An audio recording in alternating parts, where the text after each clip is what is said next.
Je dirais que dans la dernière année, les 2-3 dernières années, il y a eu des films québécois hyper forts, dont on est fiers, qui ont bien fonctionné à l'international, dont on a beaucoup parlé.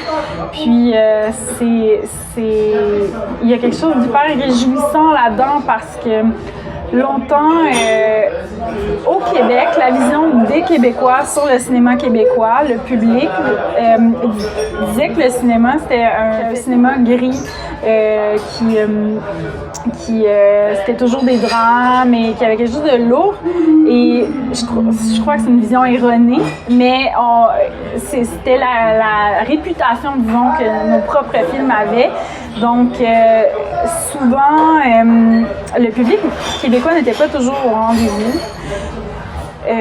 Puis là, ça commence à changer. Puis je crois que c'est parce que les institutions financent aussi des films plus différents. Puis aussi parce qu'il y a une nouvelle génération de cinéastes qui vit à cette époque-ci. Puis qu'en ce moment, je veux dire, il y a quelque chose d'éclaté dans le cinéma. Il y a quelque chose qui... les mélanges de genres, c'est plus quelque chose de si unique que ça, au sens où j'ai l'impression qu'ils rentrent moins dans des petites boîtes.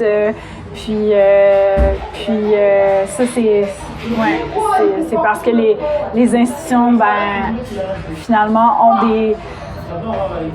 ont la preuve que ça peut fonctionner, prendre des risques comme ça, puis que les nouveaux créateurs, c'est ça qu'ils veulent voir, puis qu'au final, le public aussi sont plus au rendez-vous. Donc cette année, il y a eu une ébullition là, de films vraiment très différents, beaucoup de premiers films, beaucoup de films de femmes, plusieurs films de genre, des films très sociaux, puis cette diversité-là, ça a beaucoup plu au public et donc c'est très encourageant pour la suite.